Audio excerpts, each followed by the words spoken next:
आज स्टार्ट करते हैं एनसीईआरटी का class 11th part 1 fourth chapter chemical bonding and molecular structure. तो इस चैप्टर के बारे में बात करते हैं। तो सबसे पहले इस चैप्टर का जो इंट्रो है, इंट्रोडक्शन के बारे में थोड़ा देख लेते हैं। तो इंट्रोडक्शन में क्या, matter is made up of one और डिफरेंट टाइप ऑफ एलिमेंट। जो मैटर है वो एक या अलग अलग एलिमेंट से मिलकर बना होता है। अंडर नॉर्मल कंडीशन पर भी कोई भी ऐसा एलिमेंट नहीं है जो इंडिपेंडेंटली एग्जिस्ट करता हो, एक्सेप्ट नोबेल गैस के अलावा कोई भी एटम एलिमेंट नहीं है जो इंडिपेंडेंटली एटम के फॉर्म में एग्जिस्ट करता हो, नोबेल गैस को छोड़कर। क्योंकि गैस के पास स्टेबल ऑक्टेट है। और नोबेल गैस कौन कौन है, जैसे हीलियम हो गया, नियॉन, ऑर्गन, क्रिप्टॉन, 18 ग्रुप या 0 group. However, group of atoms is found to be exist together as one species having characteristic properties.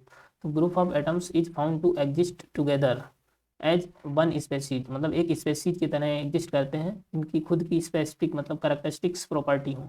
Such group of atom, और ऐसे एटम्स के ग्रुप को मॉलिक्यूल कहा जाता है।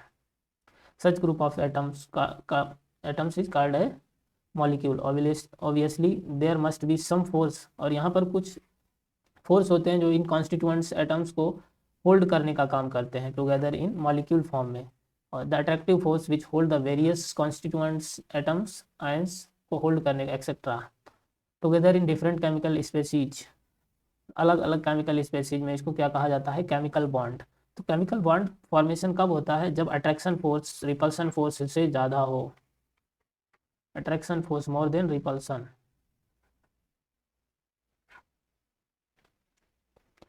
Since the formation of chemical compounds takes place as a result of combination of atom various elements in different ways, it raises many questions। तो यहाँ पे अलग अलग तरीके से केमिकल कंपाउंड का फॉर्मेशन होता है। तो यहाँ पे बहुत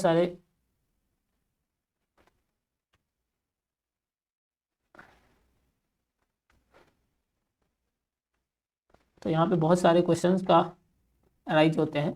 तो एनसीईआरटी इन्हीं क्वेश्चन के बारे में डिस्कस करेंगे, मतलब इसी के बारे में जो भी एनसीईआरटी से क्वेश्चन अराइज हुए। तो एनसीईआरटी कहती है वाई डू एटम्स कंबाइन, मतलब एटम कंबाइन क्यों होते हैं।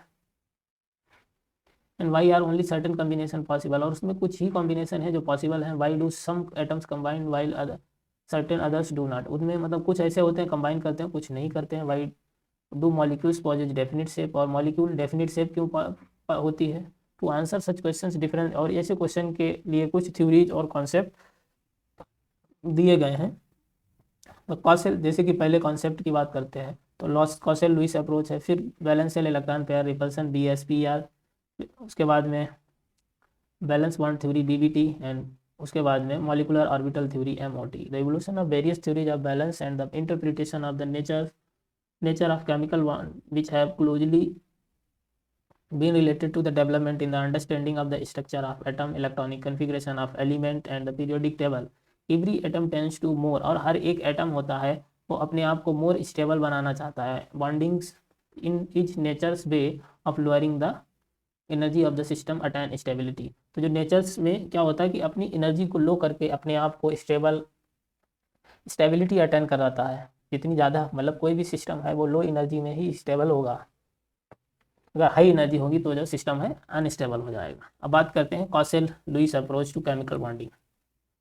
4.1 Kossel Lewis approach to chemical bonding. In order to explain the formation of chemical bond in terms of electrons के टर्म में केमिकल बॉन्ड के फॉर्मेशन को एक्सप्लेन किया है। ए नंबर ऑफ अटेम्प्ट्स, मतलब कई बार बहुत सारी अटेम्प्ट्स किए गए। ए नंबर ऑफ अटेम्प्ट्स, सिर्फ ये सक्सेस का मिला 1916 में। It was only in 1960 Kossel और Lewis succeeded independently in giving a satisfactory explanation, मतलब इन्होंने अलग अलग सक्सेस हुए 1916 में। तो they are the first provide some logical explanation of valence, और इन्होंने पहली बार कुछ लॉजिकल एक्सप्लेनेशन दिया ऑफ बैलेंस के अकॉर्डिंग, विच वाज, जो कि किस पर बेस्ड था, नोबेल गैस के इनर्टनेस पर, which was based on the inertness of noble gas. Lewis picture the atom in terms of positively charge, और लुईस ने एटम्स को किस टर्म में एक्सप्लेन किया, पॉजिटिवली चार्ज फॉर्म में। कर्नेल क्या होता है, कर्नेल होता है nucleus plus inner electrons, inner shell electron, nuclear plus inner electrons को कर्नेल कहा जाता है। And the outer shell that could accommodate a maximum of 8 electron. अगर हम आउटर सेल की बात करते हैं तो आउटर सेल में मैक्सिमम इलेक्ट्रॉन कितने हो सकते हैं, 8, और मिनिमम की बात करें तो 1 से लेकर 8 तक। He further assume that these 8 electrons occupy the corner of cube, और जो 8 इलेक्ट्रॉन्स हैं क्यूब के कॉर्नर को के मतलब जो कॉर्नर होते हैं उसको ऑक्यूपाई कर लेते हैं, जो कि कर्नेल को सराउंड करने का काम करते हैं। The single outer shell of sodium, अगर हम सोडियम की बात करते हैं तो सोडियम के पास में आउटर सेल में सिर्फ एक ही इलेक्ट्रॉन होता है जो कि occupy the corner of the cube, तो एक क्यूब के एक कॉर्नर के को ऑक्यूपाई कर लेता है। अगर हम बात करें while in the case of noble gas, तो नोबेल गैस की बात करते हैं हम, while the case of noble gas all 8 corner would be occupied. तो जैसे कि हम बात करें सोडियम की, सोडियम का इलेक्ट्रॉन एटॉमिक नंबर 11, तो इसका electronic configuration 1s2 2p6 and 3s1 होता है। तो इसके जो आउटर सेल में कितने इलेक्ट्रॉन होता है 1। और अगर हम बात करते हैं तो यहाँ पर जो क्यूब के कॉर्नर पे कितने इलेक्ट्रॉन प्रेजेंट होंगे, एक ही। और अगर हम नोबेल गैस की बात करते हैं, जैसे कि एक्सेप्ट हीलियम को छोड़कर, हीलियम के पास सिर्फ 2 ही इलेक्ट्रॉन है, ये भी नोबेल गैस ही है, हीलियम के पास सिर्फ 2 इलेक्ट्रॉन है। लेकिन अगर हम नियॉन या क्रिप्टॉन, आर्गन, इन सब की बात करते हैं तो इनके पास में नियॉन की एटॉमिक नंबर 10, तो इसका अगर हम वो लिखेंगे तो इसके आउटर सेल में ये क्या है, आउटर सेल 8 इलेक्ट्रॉन है। तो यहाँ पर अगर नोबेल गैस की बात की जाए तो नोबेल गैस में जो कॉर्नर, वो क्यूब का कॉर्नर है, तो वहाँ पे 8 इलेक्ट्रॉन ऑक्यूपाई, स्पेस ऑक्यूपाई करेंगे। This octet of electron represent particularly stable electronic arrangement. Lewis postulate, और लुईस का जो पॉस्टुलेट क्या था कि ऐसे मतलब जो केमिकल बॉन्ड के द्वारा लिंक्ड होते हैं वो अपना क्या करते हैं, स्टेबल ऑक्टेट अचीव कर लेते हैं। Lewis postulate that atoms achieve stable octet, stable octet कब अचीव करते हैं, जब वो किसी भी केमिकल बॉन्ड के द्वारा लिंक्ड हो, when they are linked by chemical bonds. In the case of sodium and chlorine, अगर हम सोडियम और क्लोरीन की बात करते हैं तो सोडियम में क्या होता है, सोडियम और क्लोरीन के बीच में सोडियम अपना एक इलेक्ट्रॉन क्लोरीन को ट्रांसफर कर देता है, जिससे क्या होता है, क्लोरीन का भी ऑक्टेट कंप्लीट हो जाता है और सोडियम का भी ऑक्टेट, और ये दोनों अपने अपने नियरेस्ट नोबेल गैस के का इलेक्ट्रॉनिक कन्फिग्रेशन अटेन कर लेते हैं और स्टेबिलिटी अटेन हो जाती है। तो सोडियम की बात करते हैं तो सोडियम का एटॉमिक नंबर 11 है, मतलब इसके आउटर सेल में एक इलेक्ट्रॉन है, तो ये अपना एक इलेक्ट्रॉन क्लोरीन को दे देता है। क्लोरीन के आउटर सेल में 7 इलेक्ट्रॉन है, तो ये उसको दे देता है, उसके आउटर सेल में 8 इलेक्ट्रॉन हो जाते हैं। तो क्लोरीन है वो आर्गन का इलेक्ट्रॉनिक कन्फिग्रेशन अटेन कर लेता है, और सोडियम है नियॉन का इलेक्ट्रॉनिक कन्फिग्रेशन अटेन कर लेता है। तो happen by the transfer of electron from sodium to chlorine, thereby the द गिविंग, सोडियम पर जब एक अपना इलेक्ट्रॉन का लॉस कर देता है तो इस पर पॉजिटिव चार्ज आ जाता है, क्लोरीन एक इलेक्ट्रॉन का गेन कर लेता है, मतलब निगेटिव चार्ज आ जाता है। In the case of other molecule, ऐसे ही अगर हम क्लोरीन Cl2 H2 F2 की बात करते हैं तो यहाँ पर क्या होता है, इनके बीच में इलेक्ट्रॉन की शेयरिंग होती है। क्लोरीन के आउटर सेल में एक क्लोरीन एटम के आउटर सेल में 7 इलेक्ट्रॉन, दूसरा क्लोरीन उसके भी 7, तो एक एक इलेक्ट्रॉन की शेयरिंग कर लेते हैं। तो इनके पास जो शेयर्ड इलेक्ट्रॉन हो जाते हैं, 1 पेयर ऑफ इलेक्ट्रॉन शेयर्ड हो जाते हैं, जिससे दोनों क्लोरीन एटम का ऑक्टेट कंप्लीट रहता है और ये बॉन्ड का फॉर्मेशन कर लेते हैं। ऐसे ही H2 में होता है और ऐसे ही F2 में होता है। The bond is formed by the sharing of A pair of electrons. तो इसमें कैसा बॉन्ड बनता है, एक पेयर ऑफ इलेक्ट्रॉन के शेयरिंग से बॉन्ड फॉर्मेशन होता है एटम्स के बीच में। इन the process such atoms attain, और इस प्रोसेस में ऐसे एटम अपने स्टेबल आउटर ऑक्टेट इलेक्ट्रॉन को अटेन करते हैं। अब बात करते हैं लुईस सिंबल। लुईस सिंबल क्या है, in the formation of molecule on the only the outer electrons take part in chemical combination, मतलब केमिकल कॉम्बिनेशन में सिर्फ आउटर सेल इलेक्ट्रॉन ही पार्टिसिपेट करते हैं। दे आर द, इन्हीं को बैलेंस इलेक्ट्रॉन्स कहा जाता है। The inner shell electrons are well protected are and generally not involve in chemical process.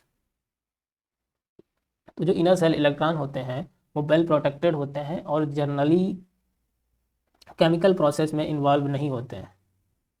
GN Louis American chemist थे, उन्होंने सिंपल नोटेशन का एक कॉन्सेप्ट इंट्रोड्यूस किया जो कि बैलेंस किसको रिप्रेजेंट करता है, बैलेंस इलेक्ट्रॉन को, एटम में बैलेंस इलेक्ट्रॉन को रिप्रेजेंट करता है। दीज नोटेशन, और इसको इन्होंने लुईस सिंबल कहा गया। For example the Lewis symbol for the student elements of second period are as under. अगर लिथियम की बात करते हैं तो लिथियम के पास एक ही बैलेंस इलेक्ट्रॉन है, एटॉमिक नंबर 3 होता है, 2 1 मतलब एक बैलेंस इलेक्ट्रॉन। ऐसे बेरिलियम का एटॉमिक नंबर 4 2 2 मतलब इसके आउटर सेल में 2, तो इसके पास 2 बैलेंस इलेक्ट्रॉन। और ऐसे ही बोरान की बात करते हैं, एटॉमिक नंबर 5 2 3 मतलब आउटर सेल में 3 इलेक्ट्रॉन, बैलेंस इलेक्ट्रॉन 3। ऐसे कार्बन की बात करते हैं, एटॉमिक नंबर 6 2 4 आउटर सेल में कितने आए 4, तो इसके 4 बैलेंस इलेक्ट्रॉन मतलब ये 4 डॉट। ऐसे नाइट्रोजन की बात करते हैं, एटॉमिक नंबर 7 मतलब 2 और 5, तो इसमें आउटर सेल में 5 इलेक्ट्रॉन्स तो 5 डॉट। ऐसे ऑक्सीजन की बात करते हैं, एटॉमिक नंबर 8 2 6, आउटर सेल में 6 इलेक्ट्रॉन तो 6 डॉट। फ्लोरीन की बात करते हैं, फ्लोरीन के एटॉमिक नंबर 9, मतलब क्या आएगा 2 7, 2 7, तो इससे आउटर सेल में 7 7, तो इसको क्या ये 7 डॉट। ऐसे ही नियॉन की बात करते हैं, नियॉन क्या है 10, तब 2 8, तो ये कितना हो गया, इसका ऑक्टेट कंप्लीट और 8 डॉट बने। अब बात करते हैं लुईस सिंबल का सिग्निफिकेंस क्या है इसके बारे में।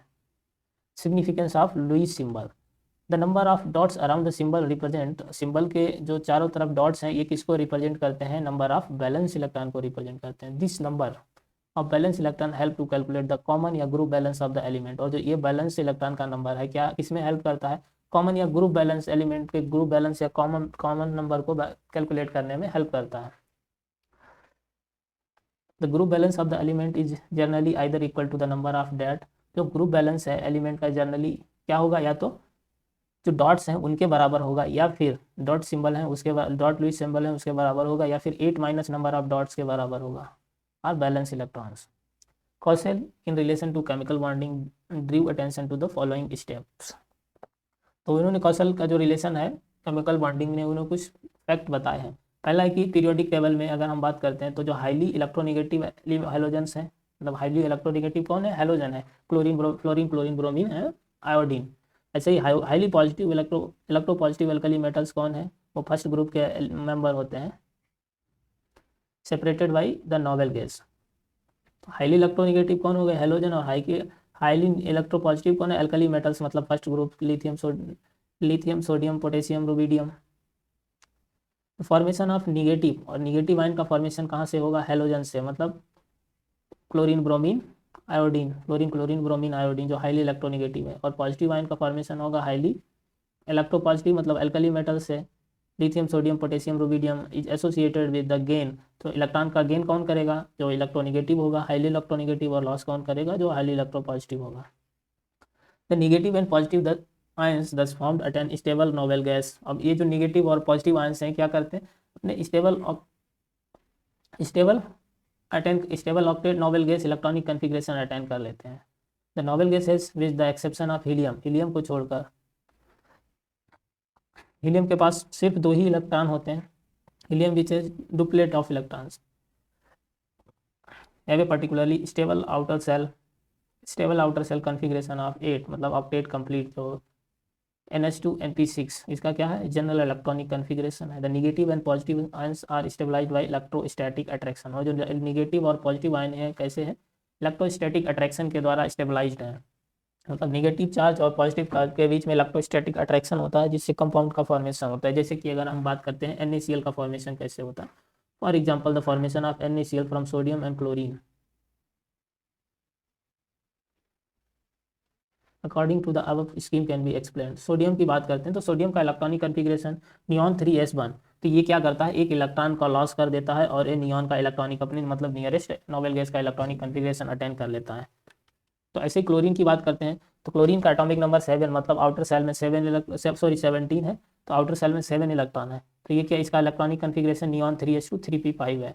अब ये क्या करता है, एक इलेक्ट्रॉन का गेन करता है और ये Cl माइनस में कन्वर्ट हो जाता है और ये ऑर्गन का इलेक्ट्रॉनिक कन्फिग्रेशन अटेंड कर लेता है। तो सोडियम पर +1 से एक इलेक्ट्रॉन का लॉस कर दिया तो 1 प्लस का चार्ज आ गया, और क्लोरीन में 1 इलेक्ट्रॉन गेन कर लिया तो 1 माइनस का चार्ज आ गया। तो Na+Cl- के बीच में इलेक्ट्रोस्टैटिक अट्रैक्शन होगा जिससे NaCl का फॉर्मेशन हो जाएगा, या Na+Cl-। इसी तरीके से CF2 का फॉर्मेशन होगा, similarly the formation of CF2 में भी सोन। तो ऐसे अगर हम कैल्शियम की बात करते हैं तो कैल्शियम का एटॉमिक नंबर 20। अब यह क्या करता है, इसका जो इलेक्ट्रॉनिक कन्फिग्रेशन होता है आर्गन 4s2, तो ये क्या करता है, अपने 2 इलेक्ट्रॉन का लॉस करता है और अपने जो नियरेस्ट वो नोबेल गैस है उसका इलेक्ट्रॉनिक कन्फिग्रेशन अटेंड कर लेता है और इस पर +2 का चार्ज आ जाता है। ऐसे फ्लोरीन की बात करते हैं तो फ्लोरीन का electronic configuration helium 2s2 2p5, तो ये क्या करता है, क्योंकि इसके पास एक ही इलेक्ट्रॉन की कमी है, जिससे अगर एक इलेक्ट्रॉन इसको मिल जाएगा तो ये अपने नियरेस्ट नोबेल गैस का इलेक्ट्रॉनिक कन्फिग्रेशन अटेंड कर लेगा। तो फ्लोरीन क्या करता है, एक इलेक्ट्रॉन का गेन करता है और F- में कन्वर्ट हो जाता है, जिससे ये क्या करता है, हीलियम 2s2 2p6 मतलब नियॉन का इलेक्ट्रॉनिक कन्फिग्रेशन अब जो नियरेस्ट वाला नोबेल गैस है उसका इलेक्ट्रॉनिक कन्फिग्रेशन अटेंड कर लेता है। तो Ca+2, तो कैल्शियम पर +2 चार्ज है और एक फ्लोरीन पर 1 माइनस है, तो यहाँ पे 2 फ्लोरीन मतलब -2 चार्ज प्लस का 2, तो यहाँ पे ये 2 अपोजिट चार्ज है और इक्वल चार्ज है, मतलब इलेक्ट्रोस्टैटिक अट्रैक्शन होगा जिससे कंपाउंड का फॉर्मेशन हो जाएगा CaF2 या Ca+2 और F-1 का होल ट्वाइज। तो जो इलेक्ट्रोस्टैटिक अट्रैक्शन से बॉन्ड फॉर्मेशन होता है, इस टाइप के बॉन्ड को कहा जाता है electrovalent bond. The bond formed as a result of the electrostatic attraction, जो इलेक्ट्रोस्टैटिक अट्रैक्शन से जो बॉन्ड बनता है पॉजिटिव और निगेटिव आयंस के बीच में, इस बॉन्ड को कहा जाता है इलेक्ट्रोवैलेंट बॉन्ड के नाम से जाना जाता है। तो इलेक्ट्रोवैलेंट बॉन्ड, द इलेक्ट्रोबैलेंस, जो इलेक्ट्रोबैलेंस है किसी का किसके बराबर होता है, जो उस पर चार्ज होता है। Electrovalence is thus the equal to the number of unit charge, तो उस पर जो यूनिट चार्ज होता है उसके बराबर होता है आयन पर। जैसे कैल्शियम की बात करते हैं तो कैल्शियम Ca+2 मतलब पॉजिटिव इलेक्ट्रोवैलेंस कैल्शियम का क्या है, 2 है। क्लोरीन की बात करें तो क्लोरीन का जो निगेटिव इलेक्ट्रोवैलेंस कितना है, -1, मतलब 1, निगेटिव इलेक्ट्रोवैलेंस मतलब 1। Cauchel's postulation provide the basis for modern concept regarding ion formation by electron transfer। ये कॉसेल का पॉस्टुलेशन था, इन्होंने बेसिस ऑफ मॉडर्न कॉन्सेप्ट दिया आयन फॉर्मेशन का, इलेक्ट्रॉन ट्रांसफर से आयन का फॉर्मेशन और द फॉर्मेशन ऑफ, जिससे आयनिक क्रिस्टलाइन कंपाउंड का फॉर्मेशन हुआ। His views have proved to be of great value in the understanding and systemization of the ionic compound। At the same time he did recognize the fact that large number, उसी समय इन्होंने ये भी देखा कि बहुत सारे ऐसे कंपाउंड हैं जो कि इस कॉन्सेप्ट में फिट नहीं हो रहे हैं, मतलब इलेक्ट्रॉन ट्रांसफर से कंपाउंड का आयन की क्रिस्टलाइन कंपाउंड का फॉर्मेशन नहीं होता। तो इसके लिए आगे बात करेंगे। तो पहले बात करते हैं ऑक्टेट रूल की। कॉसेल एंड लुइस 1916 में डेवलप किया इन्होंने, एक इंपॉर्टेंट थ्योरी को डेवलप किया, केमिकल कॉम्बिनेशन बिटवीन एटम्स, इसको इलेक्ट्रॉनिक थ्योरी या केमिकल बॉन्डिंग कहा।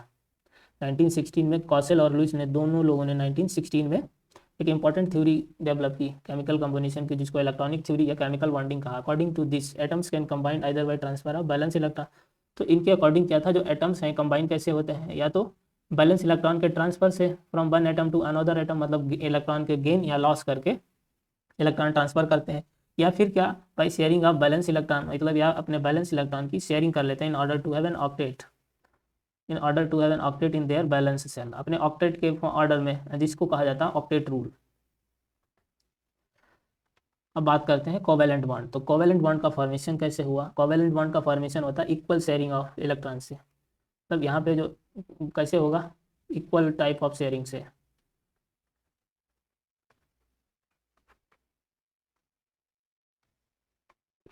Langmuir 1990 refined that the Lewis postulation, मतलब उन्होंने लुइस पॉस्टुलेशन को फिर से फाइंड किया by the abandoning the idea of the stationary cubical arrangement of the octet. इनके मतलब इनका जो आइडिया था stationary cubical arrangement of the octet by introducing the term, और इन्होंने कोवैलेंट बॉन्ड टर्म इंट्रोड्यूस किया। Lewis Langmuir theory can be understood by considering the formation of chlorine molecule. तो chlorine molecule के फॉर्मेशन से इनके Louis Langmuir theory को समझा गया। Cl2 मॉलिक्यूल, इसमें क्या होता है, क्लोरीन एटम का electronic configuration neon 3s2 3p5 होता है। अब क्या करते हैं, इसके पास एक इलेक्ट्रॉन की कमी है जो अपने मतलब ऑर्गन का इलेक्ट्रॉनिक कन्फिग्रेशन अटेंड करने में, तो is 1 electron short of organ configuration, मतलब ऑर्गन का जो कन्फिग्रेशन होता है, ऑर्गन का क्या होता है 3s2 3p6 होता है, तो एक इलेक्ट्रॉन शॉर्ट है, कम है। अगर एक इलेक्ट्रॉन इसके पास होता तो यार ऑर्गन का इलेक्ट्रॉनिक कन्फिग्रेशन अटेंड कर लेता।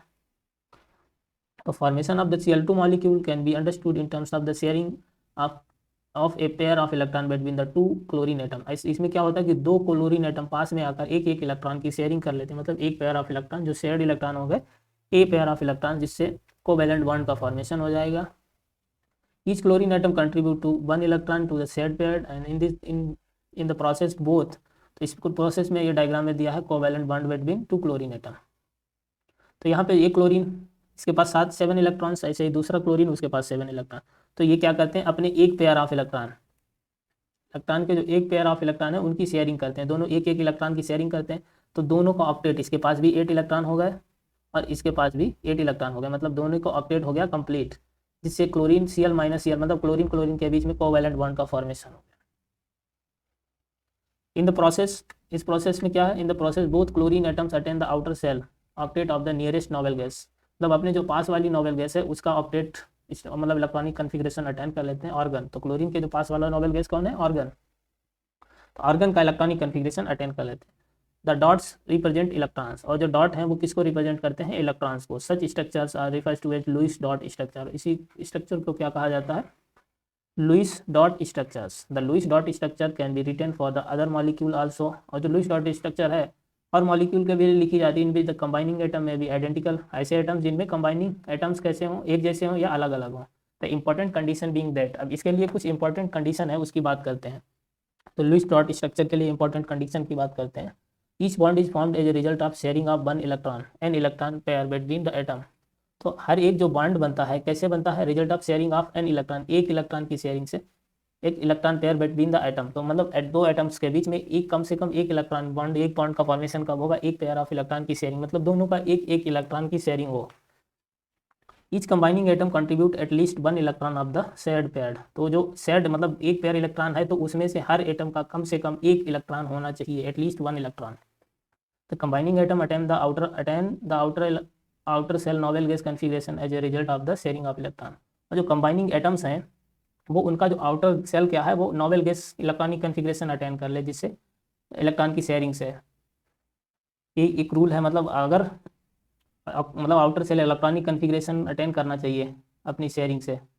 जैसे in water the carbon tetrachloride, जैसे कि वाटर और CCl4 कार्बन टेट्राक्लोराइड मॉलिक्यूल की बात करते हैं तो soft formation of covalent bond can be represented. H2O की बात करते हैं तो यहाँ पे दो हाइड्रोजन एटम है, एक ऑक्सीजन एटम है। अगर हम ऑक्सीजन एटम की बात करते हैं तो ऑक्सीजन के एटम के पास 6 इलेक्ट्रॉन है आउटर सेल में, क्लोरीन के पास एक एक इलेक्ट्रॉन है। तो ऑक्सीजन को 2 इलेक्ट्रॉन चाहिए अपना ऑक्टेट कंप्लीट करने के लिए। तो ये क्या करते हैं, ऑक्सीजन के 6 हैं तो इसमें क्या करते हैं, ये एक एक ऑक्सीजन करता है, दोनों हाइड्रोजन से एक एक की शेयरिंग करता है और हाइड्रोजन के पास एक एक इलेक्ट्रॉन प्रेजेंट है। तो दो से एक पेयर ऑफ इलेक्ट्रॉन शेयर किसके साथ करता है, हाइड्रोजन के साथ, और एक पेयर ऑफ इलेक्ट्रॉन दूसरे हाइड्रोजन के साथ शेयर करता है। तो यहाँ पे क्या होता है, दो दो इलेक्ट्रॉन किसके पास, 2 इलेक्ट्रॉन हो जाते हैं हाइड्रोजन के पास, दोनों हाइड्रोजन के पास 2 इलेक्ट्रॉन, और 8 इलेक्ट्रॉन ऑक्सीजन के, मतलब सबका ऑक्टेट कंप्लीट हो गया। यहाँ पे क्या होता है, hydrogen atom attains duplet of electrons और ऑक्सीजन ऑक्टेट कंप्लीट कर लेता है अपना। इसे अगर हम CCl4 की बात करते हैं तो कार्बन की बात, कार्बन के जो आउटर सेल में कितने इलेक्ट्रॉन है, 4। तो ये चारों क्लोरीन से एक एक इलेक्ट्रॉन की शेयरिंग, मतलब एक दोनों के जो शेयर्ड इलेक्ट्रॉन है 1 1 पेयर, तो शेयरिंग कर लेता है, जिससे यहाँ पे क्या होता है, कार्बन के पास 8 इलेक्ट्रॉन हो जाते हैं और हर क्लोरीन के पास भी एक 8 इलेक्ट्रॉन हो जाते हैं। Each of the 4 chlorine atom along with the carbon atom attains octet of electron. Thus, when two atoms share one electron pair they are said to be joined by single covalent bond। तो जब दो atoms हैं एक एक electron, मतलब एक electron pair की sharing करते हैं, मतलब दोनों का एक एक इलेक्ट्रॉन, तो एक एक शेयरिंग से जो शेयरिंग कितने हो गए, 1 पेयर ऑफ इलेक्ट्रॉन। तो इस टाइप के जो जुड़े होते हैं, इस टाइप से किसका, एक सिंगल बॉन्ड का फॉर्मेशन होता है इन मैनी कंपाउंड्स में। और बहुत से कंपाउंड हैं जिनमें मल्टीपल बॉन्ड भी प्रेजेंट होता है एटम्स के बीच में। The formation of multiple bond in which is sharing of more than 1 electron pair. तो वहाँ पे एक से ज़्यादा इलेक्ट्रॉन पेयर की शेयरिंग होती है दो एटम्स के बीच में। If two atoms share 2 pairs of electron, 2 atom है 2 पेयर ऑफ इलेक्ट्रॉन, मतलब दोनों एटम का 2 2 इलेक्ट्रॉन शेयरिंग से, तो जिससे डबल बॉन्ड का फॉर्मेशन होगा। तो covalent bond between is called the double bond. For example the carbon dioxide की बात करते हैं, कार्बन डाइऑक्साइड मॉलिक्यूल भी have 2 double bond between the carbon and oxygen atom. Similarly अगर हम एथीन की बात करते हैं, C2H2S4 की molecule, the 2 carbon atoms are joined by the double bond. तो अगर हम कार्बन की बात करते हैं तो कार्बन क्या क्या करता है, अपने 2 इलेक्ट्रॉन कार्बन और फिर ऑक्सीजन, 2 ऑक्सीजन है एक कार्बन एटम है, तो ये 2 ऑक्सीजन के, यहाँ पे क्या इस यहाँ पे है 2 ऑक्सीजन के हैं और 2 कार्बन के हैं, तो दोनों का मतलब 2 शेयर्ड इलेक्ट्रॉन यहाँ पे कितने हो गए, 2 पेयर ऑफ शेयर्ड इलेक्ट्रॉन्स। और ऐसे दूसरे ऑक्सीजन के पास 2 कार्बन के और 2 ऑक्सीजन के, तो यहाँ पे भी 2 पेयर ऑफ शेयर्ड इलेक्ट्रॉन। तो यहाँ पे सबका कार्बन का भी ऑक्टेट कंप्लीट हो गया, ऑक्सीजन का भी ऑक्टेट कंप्लीट हो गया।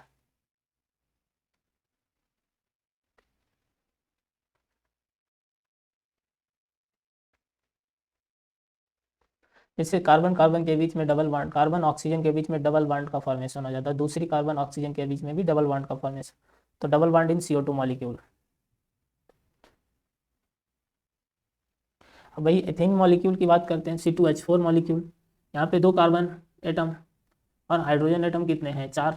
तो ये क्या करता है, हर हाइड्रोजन का एक एक इलेक्ट्रॉन, एक तो दोनों कार्बन आपस में एक एक पेयर इलेक्ट्रॉन, मतलब 2 पेयर ऑफ इलेक्ट्रॉन की शेयरिंग करते हैं, और फिर एक pair of electron her hydrogen के साथ एक एक पेयर ऑफ इलेक्ट्रॉन की शेयरिंग करते हैं, जिससे क्या होता है कि अगर हाइड्रोजन की बात करें तो हाइड्रोजन के आउटर में डुप्लेट का हाइड्रोजन अपना 2 2 इलेक्ट्रॉन बना लेता है, मतलब डुप्लेट बना लेता है, 2 इलेक्ट्रॉन हर एक हाइड्रोजन, और कार्बन दोनों कार्बन अपना अपना ऑक्टेट कंप्लीट कर लेते हैं।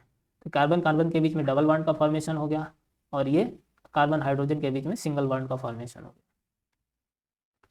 When combining atoms share 3 electron pair as in the case of 2 nitrogen atom, जब combining atom है 3 इलेक्ट्रॉन पेयर शेयरिंग करते हैं, जैसे कि हम N2 मॉलिक्यूल की बात करते हैं, and the 2 carbon atoms in the ethyne molecule C2H2 के 2 कार्बन के बीच में ट्रिपल बॉन्ड का फॉर्मेशन होता है। नाइट्रोजन की बात करते हैं तो नाइट्रोजन के आउटर सेल में मतलब बैलेंस इलेक्ट्रॉन 5 होते हैं, 5 दूसरे के, तो ये क्या करते हैं अपने 3 इलेक्ट्रॉन मतलब 3 इलेक्ट्रॉन की शेयरिंग करते हैं, मतलब जो शेयर्ड इलेक्ट्रॉन कितने हो गए 3 पेयर ऑफ शेयर्ड इलेक्ट्रॉन, जिससे ट्रिपल बॉन्ड का फॉर्मेशन हो जाता है। तो यहाँ पे ये ट्रिपल बॉन्ड का फॉर्मेशन हो गया, तो दोनों नाइट्रोजन का इलेक्ट्रॉन वो ऑक्टेट कंप्लीट हो जाता है N2 मॉलिक्यूल का फॉर्म। ऐसे ही हम C2H2 की बात करते हैं तो यहाँ पे 2 कार्बन एटम है, दोनों कार्बन एटम अपने 3 इलेक्ट्रॉन की शेयरिंग करते हैं, मतलब 3 पेयर ऑफ शेयर्ड इलेक्ट्रॉन, फिर एक pair of shared electron hydrogen के बीच में और फिर दूसरे हाइड्रोजन के पास एक पेयर ऑफ शेयर्ड इलेक्ट्रॉन, जिससे क्या होता है कि हाइड्रोजन का डुप्लेट कंप्लीट हो जाता है और दोनों कार्बन में 8 इलेक्ट्रॉन मतलब ऑक्टेट कंप्लीट हो जाता है, जिससे कार्बन कार्बन के बीच में ट्रिपल बॉन्ड और कार्बन हाइड्रोजन के बीच में सिंगल बॉन्ड का फॉर्मेशन हो जाता है। अब आगे बात करते हैं Lewis representation of simple molecules, जिसको लुईस स्ट्रक्चर कहते हैं। Lewis dot structure provide a picture of bonding in molecules and ions in terms of shared pair of electron and the octet. तो लुईस डॉट स्ट्रक्चर ने एक picture provide a picture of bonding of molecules and ions, किसके term में, in terms of shared pair of electrons, shared pairs of electrons and octet rule. While such a picture may not be explained the bonding and the behavior of molecule completely, क्योंकि ये जो picture है ये completely explain करता है, में not complete नहीं कर सकता है, और बिहेवियर ऑफ मॉलिक्यूल कंप्लीटली पूरी तरीके से एक्सप्लेन नहीं कर पाता। It does help in understanding the formation and properties of A molecule. तो ये किस में हेल्प करता है, फॉर्मेशन और properties of molecule of large extent, मतलब कुछ हद तक ये करता है प्रॉपर्टीज और उसके फॉर्मेशन को समझाता है। Writing the Lewis dot structure of molecule is therefore very useful. Lewis dot structure can be written by adopting the following step. तो लुईस डॉट स्ट्रक्चर को कैसे लिखा जाता है, उसके कुछ स्टेप्स हैं। तो पहला स्टेप क्या, total number of electron required for writing the structure are obtain by. तो जो टोटल नंबर ऑफ इलेक्ट्रॉन है उसकी स्ट्रक्चर को लिखने के लिए कहाँ से ऑब्टेन होते हैं, adding the valence electron of the combining atom. तो जो कंबाइनिंग एटम है वहाँ पे एडिंग इलेक्ट्रॉन्स को जो बैलेंस इलेक्ट्रॉन को ऐड करने से मिलता है। जैसे कि अगर हम बात करते हैं CH4 मॉलिक्यूल की, तो यहाँ पे जो बैलेंस इलेक्ट्रॉन कितने हैं, total number of 8 valence electrons are available for bonding. 4 कहाँ से हैं, 4 कार्बन के पास हैं और फिर 4 हाइड्रोजन है, तो चारों हाइड्रोजन से एक valence electron, 4 from 4 hydrogen atom. For anions, anion की बात करते हैं, ईच निगेटिव चार्ज मतलब जिस पर निगेटिव चार्ज है उसका मतलब है उसके पास एक एक्स्ट्रा मतलब इलेक्ट्रॉन प्रेजेंट है, would mean the addition of 1 electron. जैसे कि Cl माइनस, मतलब अगर Cl माइनस की बात करेंगे तो उसके कितने आउटर बैलेंस इलेक्ट्रॉन 8 हो जाएंगे। और कैटायंस की बात करते हैं तो कैटायंस में each positive charge would result, positive charge का मतलब है कि उसके पास उसने एक इलेक्ट्रॉन का लॉस कर दिया, in subtraction of 1 electron from the total number of valence electron से एक इलेक्ट्रॉन सब्ट्रैक्ट कर देंगे। For example, for the CO3 minus 2 ion, carbonate ion, 2 negative charge indicate करता है कि देयर आर 2 एडिशनल इलेक्ट्रॉन्स। इसके पास क्या है, 2 नेगेटिव चार्ज होने का मतलब 2 एडिशनल इलेक्ट्रॉन प्रेजेंट हैं then those provided by the neutral atom. For ammonium ion की बात करते हैं तो 1 पॉजिटिव चार्ज इंडिकेट करता है loss of 1 electron from the group of neutral atom. Neutral atom के ग्रुप से एक इलेक्ट्रॉन का लॉस हो गया है। The knowing the chemical symbol of the combining atoms and having knowledge of the skeleton structure of the compound. तो क्या chemical symbol के बारे में जानना हो कंबाइनिंग एटम्स के, और जिसके पास नॉलेज होना चाहिए skeleton structure of compound, known or guessed intelligently, मतलब उसको जानते हो या फिर गैस कर सकते हो। It is easy to distribute the total number of electrons, जिससे क्या हो जाता है उसके टोटल नंबर ऑफ इलेक्ट्रॉन को डिस्ट्रीब्यूट करने में आसानी हो जाती है। As bonding shared pairs between the atoms in proportion to the total bond. In general least electronegative atom occupies the central position. Generally बात क्या होती है, जो कम इलेक्ट्रोनेगेटिव एटम होता है वो सेंट्रल पोजीशन ऑक्युपाई करता है मॉलिक्यूल या आयन में। For example in the NF3, अगर हम NF3 की बात करते हैं, कार्बोनेट आयन की बात करते हैं CO3 - 2, नाइट्रोजन एंड कार्बन क्या है, सेंट्रल एटम है, क्योंकि अगर NF3 में नाइट्रोजन की बात की जाए तो और फ्लोरीन की इलेक्ट्रोनेगेटिविटी पूरी पीरियोडिक टेबल में तो ज़्यादा होती, तो यहाँ पे नाइट्रोजन की इलेक्ट्रोनेगेटिविटी का मतलब लेस इलेक्ट्रोनेगेटिव, तो सेंट्रल एटम हो जाएगा। और अगर कार्बोनेट की बात करते हैं तो कार्बन और ऑक्सीजन के बीच में ऑक्सीजन की इलेक्ट्रोनेगेटिविटी ज़्यादा है, कार्बन की कम है, तो कार्बन सेंट्रल एटम हो जाएगा। Chlorine and oxygen are occupy the terminal position, क्योंकि इलेक्ट्रोनेगेटिविटी ज़्यादा है। After accounting for the shared pairs of electron for single bond, the remaining electron pairs are either utilized for multiple bonding। तो after accounting the shared pairs of electron for single bond के counting करने के बाद में जो remaining electron बच जाते हैं, इलेक्ट्रॉन पेयर्स आइदर या तो किस में यूटिलाइज हो जाएंगे, मल्टीपल बॉन्ड बनाने में, या फिर lone remain as the lone pair, या फिर लोन पेयर की तरह रहेंगे। The basic requirement being that such bonded atoms get an octet of electrons. तो जो बेसिक रिक्वायरमेंट है इस बॉन्ड के लिए, तो ये क्या है, ऑक्टेट ऑफ इलेक्ट्रॉन्स के लिए। Basic requirement being that such bonded atoms get an octet of electron. तो जो रिमेन्स लोन पेयर या इसको अनशेयर्ड इलेक्ट्रॉन भी कहा जाता है। Lewis representation of few molecules या ions of in table 4.1। The Lewis representation of some molecule या आयन और रिप्रेजेंटेशन। तो H2 की बात करते हैं तो यहाँ पे 2 हाइड्रोजन एटम है, तो 2 हाइड्रोजन एटम है, उसका लुईस रिप्रेजेंटेशन कैसा होगा, ऐसे हाइड्रोजन से, क्योंकि इनके पास तो एक एक इलेक्ट्रॉन था, इन्होंने अपने एक एक इलेक्ट्रॉन से की शेयरिंग कर ली, जिससे कोवैलेंट बॉन्ड का सिंगल कोवैलेंट बॉन्ड का फॉर्मेशन हो गया। कोई भी लोन पेयर नहीं है, मतलब लोन पेयर जीरो है, अनशेयर्ड जो इलेक्ट्रॉन्स हैं वो जीरो हैं। ऐसे O2 की बात करते हैं तो O2 के पास दोनों के, एक ऑक्सीजन के पास आउटर सेल में 6 इलेक्ट्रॉन, मतलब बैलेंस इलेक्ट्रॉन 6 है, तो ये क्या करते हैं, अपने एक एक पेयर इलेक्ट्रॉन मतलब 4 इलेक्ट्रॉन की शेयरिंग करते हैं। तो शेयर्ड इलेक्ट्रॉन 4 है, मतलब डबल बॉन्ड का फॉर्मेशन, और बाकी जो इनके पास 2 लोन पेयर इलेक्ट्रॉन मतलब अनशेयर्ड इलेक्ट्रॉन्स बचेंगे। ऐसे O3 की बात करते हैं तो O3 की बात करते हैं तो O3 में जो 3 ऑक्सीजन एटम है, एक ऑक्सीजन में जो बैलेंस इलेक्ट्रॉन 6 होते हैं, तो एक ऑक्सीजन पर पॉजिटिव चार्ज है, पॉजिटिव चार्ज होने का मतलब है कि उसने अपने एक इलेक्ट्रॉन का लॉस कर दिया है, तो एक ऑक्सीजन के बीच में डबल बॉन्ड का फॉर्मेशन हो जाएगा और एक के बीच में सिंगल बॉन्ड का फॉर्मेशन हो जाएगा। ऐसे NF3 की बात करते हैं तो यहाँ पे एक नाइट्रोजन 3 फ्लोरीन, तो नाइट्रोजन क्या करता है, एक एक मतलब तीनों फ्लोरीन के साथ में एक एक पेयर ऑफ इलेक्ट्रॉन की शेयरिंग करता है, जिससे सिंगल बॉन्ड का, तीनों सिंगल बॉन्ड का फॉर्मेशन हो जाता है। ऐसे कार्बोनेट की बात करते हैं तो कार्बोनेट में भी यहाँ पे 2 CO2 पर -2 चार्ज है, तो -2 चार्ज होने का मतलब है कि यहाँ पे 2 ऑक्सीजन ऐसे होंगे जिनके पास एक इलेक्ट्रॉन एक्स्ट्रा है, मतलब -1 चार्ज, मतलब एक इलेक्ट्रॉन ऐड करना पड़ेगा।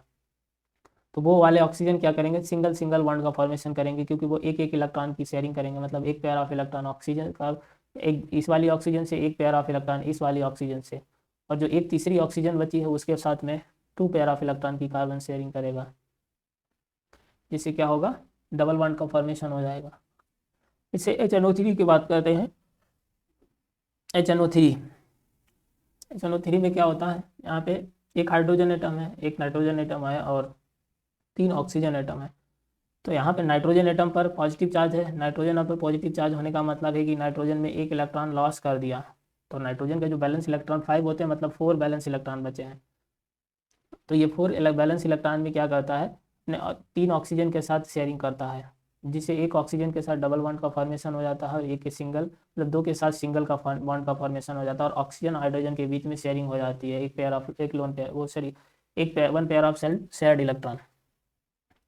Each hydrogen atom attains the configuration of helium, a duplet of electrons. तो हर एक जो हाइड्रोजन एटम है हीलियम का कॉन्फिगरेशन अटेंड कर लेता है। अब बात करते हैं example, problem 4.1, write the Lewis dot structure of carbon monoxide CO की। तो इसमें स्ट्रक्चर लिखने के लिए रूल क्या, पहला स्टेप है count the total number of valence electron को काउंट करना है of carbon and oxygen atom. तो कार्बन और ऑक्सीजन में बैलेंस है, कार्बन की बात करते हैं तो कार्बन के पास बैलेंस इलेक्ट्रॉन 4 होते हैं, ऑक्सीजन के पास 6 होते हैं। द आउटर या valence shell of configuration of carbon and oxygen atoms, तो अब उसका अगर कॉन्फिगरेशन लिखोगे, कार्बन का 2s2 2p2, मतलब 1s2 पूरा है, अगर कॉन्फिगरेशन 1s2 2s2 2p2, तो यहाँ पे आउटर सेल का कॉन्फिगरेशन क्या है, 2s2 2p2, मतलब 4 इलेक्ट्रॉन, और अगर हम ऑक्सीजन की बात करते हैं आउटर सेल का कॉन्फिगरेशन 2s2 2p4, मतलब 6 electrons respectively the valence electron available. तो टोटल बैलेंस इलेक्ट्रॉन कितने हो गए, 4 कार्बन के और 6 ऑक्सीजन के, मतलब 10। ये तो हो गया पहला स्टेप। दूसरा स्टेप है कि skeleton structure of carbon monoxide. Carbon monoxide की स्केलेटन स्ट्रक्चर C और O ऐसे लिख दिया, ठीक है। फिर उसके बाद में क्या किया गया, draw, step number 3, draw a single bond. तो सिंगल बॉन्ड बनाना है वन शेयर्ड इलेक्ट्रॉन पेयर के बीच में, एक सिंगल बॉन्ड बनेगा between CO carbon and oxygen and complete the octet on oxygen and the remaining 2 electrons in the lone pair. तो अगर octet complete हो जा रहा है तो बाकी इलेक्ट्रॉन लोन पेयर की तरह लिख देंगे। तो जैसे कि कार्बन के पास की बात करते हैं तो कार्बन के बैलेंस इलेक्ट्रॉन 2 हैं, ऑक्सीजन के पास 6 हैं। तो जो शेयर्ड इलेक्ट्रॉन क्या करते हैं, ऑक्सीजन के साथ में मतलब अपने इलेक्ट्रॉन की शेयरिंग करता है, और एक एक इलेक्ट्रॉन की शेयरिंग करता है, जैसे एक सिंगल बॉन्ड का फॉर्मेशन होता है। This does not complete the octet on the carbon. तो यहाँ पे अभी कार्बन का ऑक्टेट कंप्लीट नहीं हुआ है, hence we have to resort the multiple bond. तो हम क्या करेंगे, मल्टीपल बॉन्ड बनाएंगे, in this case the triple bond carbon and oxygen atoms, this satisfy the octet rule condition for both atoms. तो यहाँ पे क्या होता है, अब ये ऑक्टेट कंप्लीट नहीं हुआ, फिर हम मल्टीपल बॉन्ड देखेंगे, तो यहाँ पे मल्टीपल बॉन्ड बनाएंगे तो क्या करेंगे, 3 इलेक्ट्रॉन की शेयरिंग हो जाएगी, जिससे क्या होगा, ट्रिपल बॉन्ड का फॉर्मेशन होगा।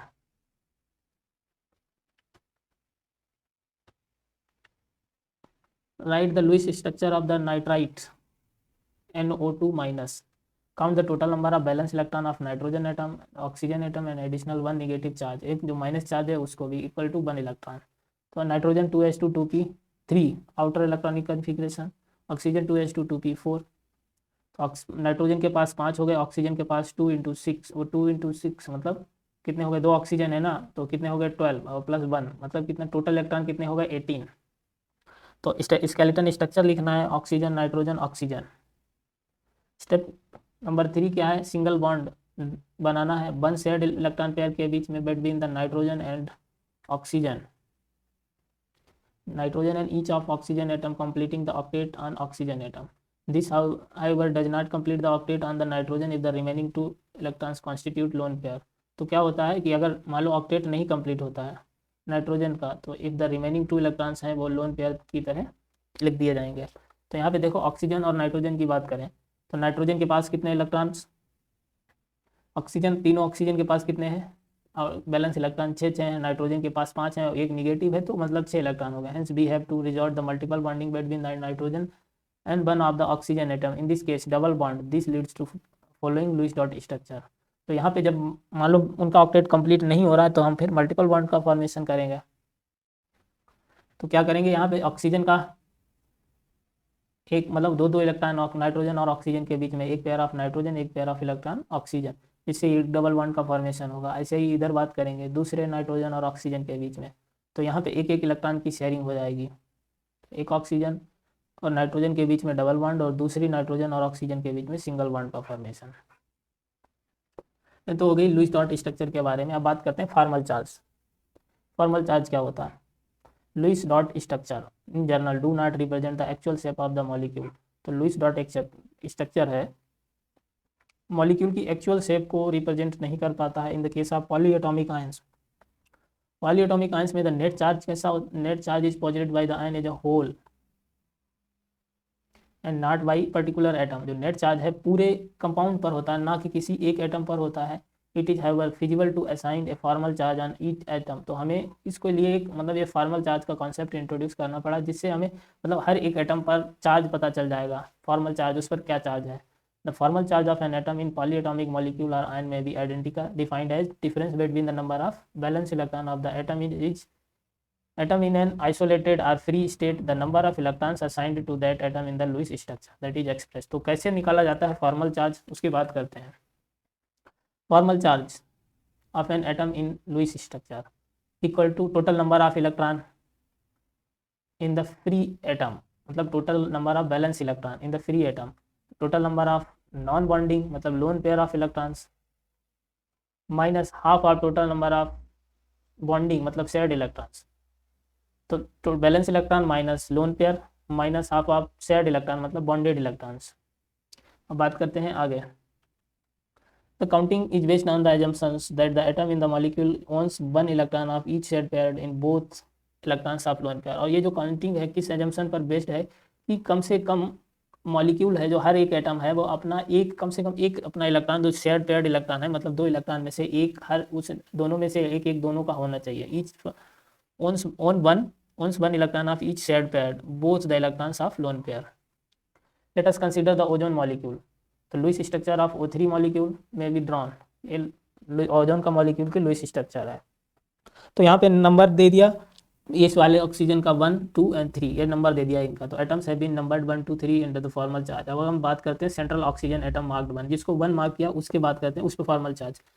तो बैलेंस इलेक्ट्रॉन तो ऑक्सीजन में 6 होते हैं, तो वो तो सब में तीनों में 6 ही 6 हैं, 6 हो गए, ठीक है। फिर उसके बाद में लोन पेयर, तो इस वाले के पास सिर्फ कितना लोन पेयर है, एक लोन पेयर है, मतलब 1 लोन पेयर। तो बैलेंस इलेक्ट्रॉन 6 - 2, मतलब एक लोन पेयर मतलब 2 इलेक्ट्रॉन, एक लोन पेयर होने का मतलब क्या है, 2 electron present, 2 electrons, minus half of bonded मतलब शेयर्ड इलेक्ट्रॉन। तो इसके बीच में शेयर्ड इलेक्ट्रॉन, यहाँ पे जो ये बॉन्ड कैसे बना, 2 इलेक्ट्रॉन से बना, सिंगल बॉन्ड है, और डबल बॉन्ड क्या बना, 4 शेयर्ड इलेक्ट्रॉन से डबल बॉन्ड का फॉर्मेशन हुआ था। 4 इलेक्ट्रॉन प्लस 2 इलेक्ट्रॉन मतलब शेयर्ड इलेक्ट्रॉन कितने हो गए, 6। तो ये हाफ ऑफ इंटू 6 इलेक्ट्रॉन, तो 3 ये बचे, 6 - 2 - 3, तो क्या बचा, +1 का चार्ज। तो प्लस का 1 चार्ज बचा। ऐसे ही हम बात करेंगे तो ऑक्सीजन इन एटम मार्क्ड 2, तो जो जिसको मार्क 2 किया गया है उसकी बात करते हैं। तो यहाँ पे जो 2 नंबर पे मार्क किया गया इसकी बात करते हैं। तो यहाँ पे बैलेंस इलेक्ट्रॉन तो इसके पास भी 6 ही होंगे। फिर बात करते हैं लोन पेयर, तो यहाँ पे 2 लोन पेयर प्रेजेंट है, तो 2 लोन पेयर मतलब 4 इलेक्ट्रॉन्स। शेयर्ड इलेक्ट्रॉन कितने हैं, 4 ही है। यहाँ पर 2 डबल बॉन्ड है, मतलब डबल बॉन्ड बना हुआ है, मतलब 4 इलेक्ट्रॉन, एक बॉन्ड का फॉर्मेशन 2 इलेक्ट्रॉन की शेयरिंग से, और 4 इलेक्ट्रॉन की शेयरिंग से डबल बॉन्ड का फॉर्मेशन। 4 शेयर्ड इलेक्ट्रॉन कितने हैं, 4 माइनस हाफ, सॉरी हाँ शेयर्ड इलेक्ट्रॉन हाफ इंटू 4, तो क्या हो गया 6 - 4, और कितना बचेगा 2 - 2 मतलब 0। फिर थर्ड नंबर जो जिसकी थर्ड नंबरिंग की, the end oxygen atom mark 3, 6 - 6, तो यहाँ पे बैलेंस इलेक्ट्रॉन तो हर ऑक्सीजन के पास 6 ही हैं। फिर लोन पेयर की बात करें तो 3 लोन पेयर मतलब 6 electron, minus half of bonded shared electrons, तो एक बॉन्ड सिंगल का बॉन्ड है तो मतलब 2 शेयर्ड इलेक्ट्रॉन, तो 2, तो कितना बचा, माइनस का 1 चार्ज। ये आ गया इसका फॉर्मल चार्ज। फॉर्मल चार्ज को ऐसे कैलकुलेट किया जाता है। Hence hence we represent O3 along with formal charge के साथ, अगर O2 O3 ओजोन मॉलिक्यूल को रिप्रेजेंट करेंगे, एक ऑक्सीजन पर प्लस, एक न्यूट्रल है, दूसरे पर तीसरे पर minus. We must understand that formal charge do not indicate real charge separation. तो हमें ये पता होना चाहिए कि जो फॉर्मल चार्ज है ये रियल चार्ज को सेपरेशन को इंडिकेट नहीं करता है within the molecule. The indicating the charge on the atoms in the Lewis structure only help in keeping track of the valence electron का ट्रेक इन द मॉलिक्यूल, तो valence electron का track पता हो जाता है। Formal charge help करता है, help in the selection of lowest energy structure from number of possible Lewis structure. तो ये फॉर्मल चार्ज किस में हेल्प करता है, लोएस्ट एनर्जी स्ट्रक्चर का सिलेक्शन करने में, a number of possible Lewis structure for a given species. Generally the lowest energy structure is the one with the smallest formal charge on the atom. Lowest energy structure वो होगी जिसपे सबसे कम smallest formal charge होगा atom पर। The formal charge is a factor based on pure covalent view of bonding. जो formal charge है क्या है, एक फैक्टर जो किस पर बेस्ड है, pure covalent view of bonding in which the electron pairs are shared equally by neighbouring atoms. तो electron pairs shared by equally, बराबर बराबर पास पास वाले एटम से बना हुआ है। अब बात करते हैं लिमिटेशन ऑफ ऑक्टेट रूल की, जो कुछ लिमिटेशंस हैं। दिस ऑक्टेट रूल दो यूजफुल इज नॉट यूनिवर्सल, मतलब हर जगह यूज नहीं कर सकते। It is quite useful for understanding the structure of most of the organic compounds and it really applies mainly to the second period. और इस पे इसको मतलब इसको किस पे लगाया जाता है, मेनली सेकेंड पीरियड एलिमेंट पे लगाया जाता है। पीरियोडिक टेबल के there are 3 types of exception of the octet rule. तो ऑक्टेट रूल के पास कुछ 3 टाइप के एक्सेप्शन है, उसकी बात करते हैं। पहला है incomplete octet of the central atom, मतलब ऐसा ऐसे जो एक्सेप्शन है जिसका सेंट्रल एटम का ऑक्टेट ही ना कंप्लीट होता है। Some compound the number of electron surrounding the central atom is less than the 8, मतलब कुछ ऐसे कंपाउंड्स हैं तो electron surrounding of central atom को जो इलेक्ट्रॉन सराउंड करते हैं वो 8 से कम है, लेस देन 8 मतलब incomplete octet. This is specially the case with element has less than 4 valence electron. इसमें ऐसे एलिमेंट्स ऐसे एलिमेंट हैं जिन पे 4 इलेक्ट्रॉन से कम है बैलेंस इलेक्ट्रॉन, जो बैलेंस इलेक्ट्रॉन है लेस देन 4 इलेक्ट्रॉन, जैसे कि LiCl की बात करते हैं, BeH2 की बात करते हैं, BCl3 की बात करते हैं। तो ये क्या इनकम्प्लीट ऑफ सेंट्रल एटम। तो इस टाइप के बोला जाता है हाइपोवैलेंट। ये सब क्या है, हाइपोवैलेंट, मतलब इनकी बैलेंसी नहीं कंप्लीट है, हाइपोवैलेंट। LiCl, क्योंकि इनके पास ऑक्टेट किसी का भी कंप्लीट नहीं हो रहा है। जो सेंट्रल एटम है, ना तो लिथियम का कंप्लीट हो रहा है, ना बेरिलियम की कंप्लीट हो रहा है, और ना ही बोरान का कंप्लीट हो रहा है। Lithium, beryllium and boron and 1 and 2 have valence electrons only, and some other such compounds are LCl3 and BF3. ऐसे ही बात करें किसी एल्युमिनियम की, जैसे कि एल्युमिनियम की बात करते हैं, एल्युमिनियम का एटॉमिक नंबर 13, तब 2 8 और कितना आ रहा है 5। तो यहाँ पे अगर बात की जाए तो कुछ अदर कंपाउंड्स हैं जिसमें यहाँ पे देखो ऑक्टेट कंप्लीट हो जाता है, सॉरी कितना ये गलत है ना, तभी तो कहे ऑक्टेट कंप्लीट। यहाँ पे LCl3 इसके आउटर सेल में मतलब बैलेंस इलेक्ट्रॉन एल्युमिनियम के कितने हैं 3, तो यहाँ पे 3 मतलब 6 ही इलेक्ट्रॉन हो रहे हैं आउटर ऑक्टेट, तो इनका ऑक्टेट नहीं कंप्लीट होता है। और ऐसे BF3 की बात करते हैं, बोरान, बोरान का कितना होता है 5, मतलब आउटर सेल में 3 इलेक्ट्रॉन, तो यहाँ पे 3 की शेयरिंग करेगा तभी तो ऑक्टेट कंप्लीट नहीं होगा।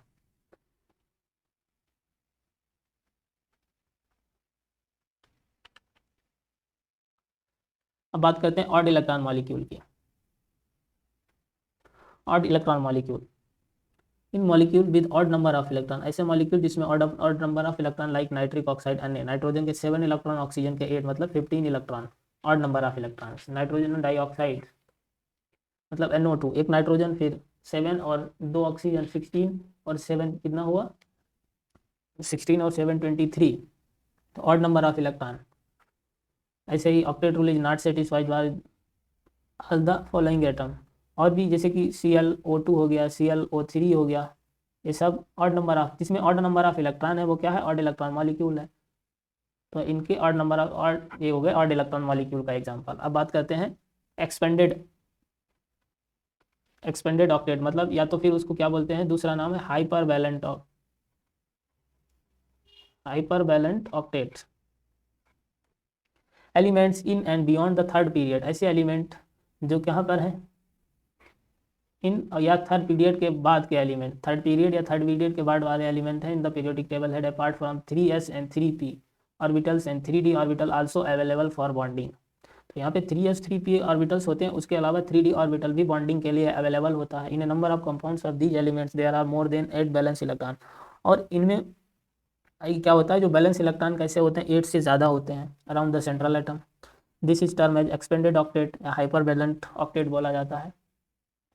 Obviously the octet rule does not apply in such cases, और इसमें इसीलिए इस पर ऑक्टेट रूल अप्लाई नहीं होता है। Some examples of such compounds PF5 हो गया, SF6 हो गया, H2SO4 हो गया, and a number of coordinates compound, coordination compound. 10 electron around phosphorus atom, तो यहाँ पे देखते हैं फास्फोरस एटम के पास कितने हो गए, कि फास्फोरस की बात करते हैं, फास्फोरस का एटॉमिक नंबर 15 होता है, तो फास्फोरस का एटॉमिक नंबर तो 288, सॉरी 288 नहीं, 28810 मतलब 5, तो इसके आउटर सेल में 5 इलेक्ट्रॉन है। अब ये क्या करता है 5 से 5 ही फ्लोरीन एटम से शेयरिंग करता है, 5 मतलब दोनों हर फ्लोरीन से एक एक इलेक्ट्रॉन की शेयरिंग करता है, तो 2 इलेक्ट्रॉन की शेयरिंग यहाँ पे, 2 इलेक्ट्रॉन की शेयरिंग यहाँ पे, 2 इलेक्ट्रॉन की शेयरिंग यहाँ पे, इस फ्लोरीन से 2 फ्लोरीन इलेक्ट्रॉन की, इस फ्लोरीन से 2 इलेक्ट्रॉन की, तो 2 2 4 6 8 और 10, तो कितने हो गए shared electron 10 electrons are the phosphorus atom. तो ये क्या हो गया मोर देन 8, मतलब हाइपर वैलेंट की कैटेगरी में चला गया। ऐसे ही अगर हम SF6 की बात करते हैं, तो SF6 में सल्फर की बात करते हैं, सल्फर के पास 6 इलेक्ट्रॉन बैलेंस इलेक्ट्रॉन होते हैं, तो और 6 फ्लोरीन है, मतलब हर फ्लोरीन के साथ में एक 1 pair of shared electron, 1 pair of shared electron, तो यहाँ पे total number of shared electron मतलब कितने हो गए 12, मोर देन 8, हाइपर वैलेंट। ऐसे ही H2SO4 की बात करते हैं, तो यहाँ पे 12 electron around the sulphur atom, ऐसे ही 12 इलेक्ट्रॉन की शेयरिंग हो जाती है, मतलब मोर देन 8, तो सब में क्या है मोर देन 8, मोर देन 8 मतलब हाइपर वैलेंट की कैटेगरी में आ गए।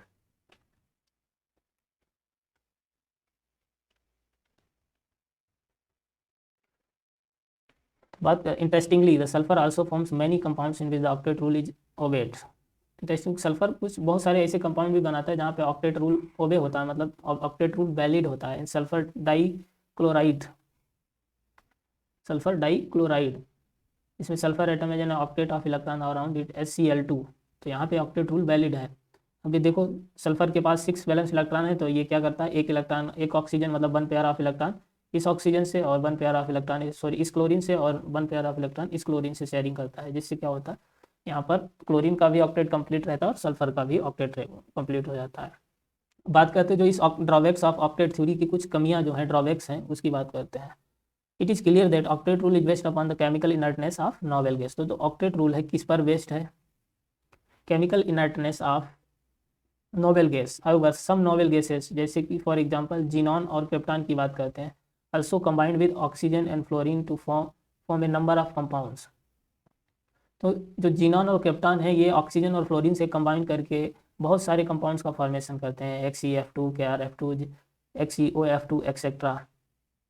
तो एक तो ये कमी है कि एक कंपाउंड का फॉर्मेशन, क्योंकि भाई ऑक्टेट थ्योरी के अकॉर्डिंग जो कंपाउंड जिनका ऑक्टेट कंप्लीट है तो वो किसी से कंपाउंड बनाएंगे नहीं, शेयरिंग करने की ज़रूरत क्या है कि वो पहले से स्टेबल बैठे हैं, ऑक्टेट कंप्लीट है, लेकिन फिर भी कंपाउंड बनाते हैं, तो ये तो ड्रॉबैक हो गया। ऐसे ही बात करते हैं, this theory does not account for the this theory does not account for the shape of molecule. और ये थ्योरी है मॉलिक्यूल की शेप के बारे में कोई भी जानकारी नहीं देती है, तो ये भी ड्रॉबैक हो गया। ऐसे it does not explain the relative stability of the molecule being totally silent about the energy of A molecule. और ये कोई भी कुछ भी मॉलिक्यूल की स्टेबिलिटी के बारे में एक्सप्लेन नहीं करती है, तो ये भी एक ड्रॉबैक हो गया इस थ्योरी का। तो ये सारी बात बाकी यहीं तक आज बात करेंगे। Okay, thank you for watching. Video पसंद आ रहा है तो चैनल को सब्सक्राइब कर लीजिएगा और भी आगे वीडियो अच्छे वीडियो देखने के लिए।